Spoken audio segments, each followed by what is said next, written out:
Can you believe this keyboard right here is more than $1,000 US? It's even more expensive than the iPhone that I use. In fact, it is one of the most expensive keyboard that you can find on the market today.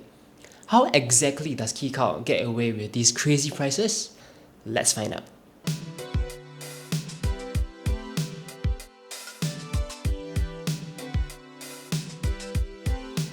So I'm printing a unique structure using this specialty material on my 3D printer, and it failed because, well, as you can see, the infill and the layers between is too sparse, so when I tried to peel it off, the whole thing just broke into two. So the good thing now is that because I have total control over the fabrication process, I can just jump into software, tweak some settings, and get it to print right again. Very hassle-free. I like to have complete quality control over my creations. With that in mind, there comes the need for fast prototyping and iterations, so I can figure out what's working and what's not. However, when you involve multiple people in the workflow, it can get pretty complicated. As a creative, my designs can sometimes be really unrealistic. Then you send it off to a third-party manufacturer, only to have it rejected because it's too difficult to manufacture. After that, you need to then go back and make changes.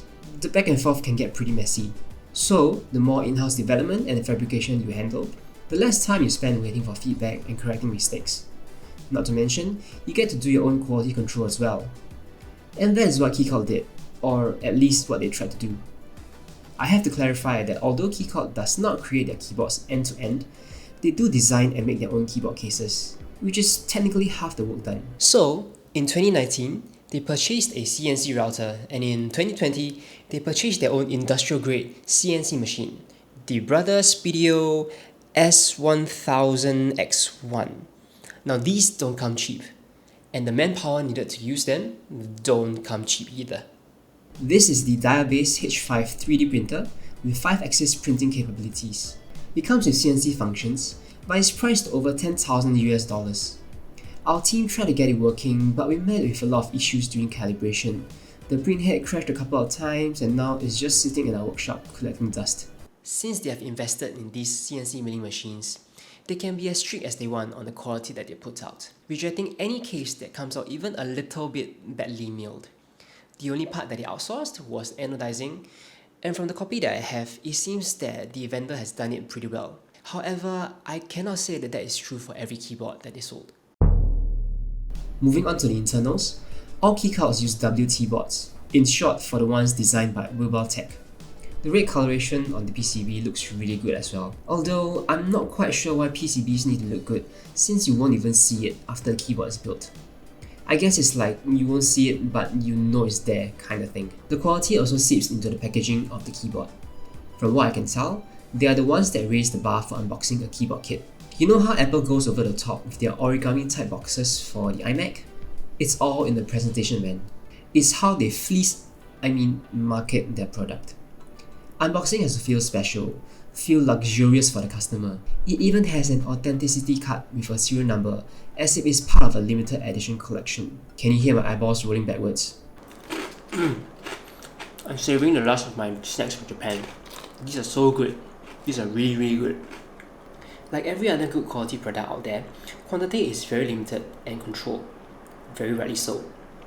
Handling production in-house means that you can control the number of keyboards that you sell per year, and from what I can tell, they probably maxed out at like a few hundred keyboards a year? Sure, they can just buy a couple more CNC milling machines and just ramp production right up, but that just wouldn't do it for them. In my humble opinion, the number of keycults out there right now is just artificially scarce.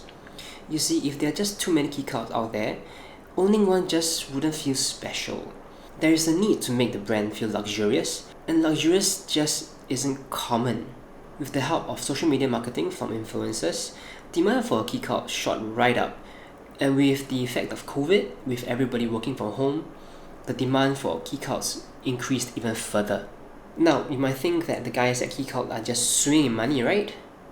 But, like the snack I'm having right here, all good things eventually come to an end. That is a damn good segue. One of the reasons why Keycult was able to rise to fame was definitely the transparency that they had at the beginning of their journey. You see, they used to do regular Twitch streams and YouTube videos to update the community and their fans about what's happening in the workshop right now.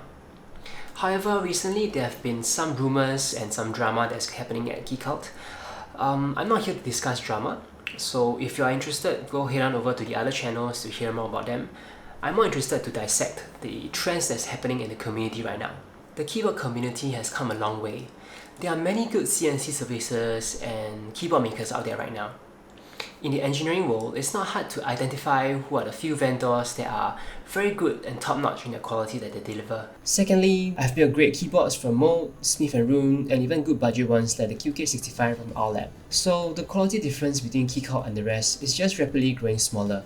Their prices, though definitely in the premium tier, are not monstrous if you can snag a raffle spot.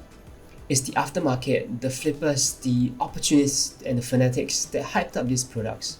So much so that they have been sold for thousands on the aftermarket. Otherwise, you need to pay $3,000 for a commission build, which is still a huge sum of money. I don't even bring home that number in a month.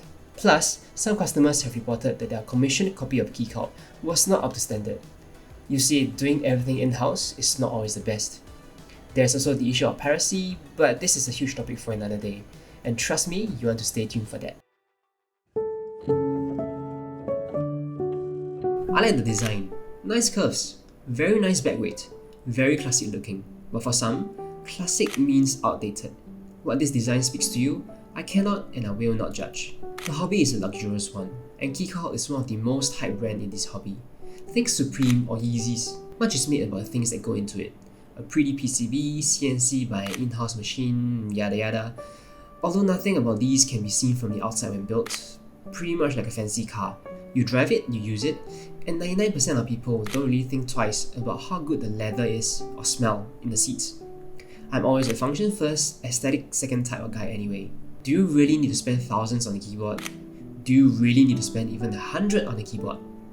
No one can answer this question except you. Alright, I'm done. See ya.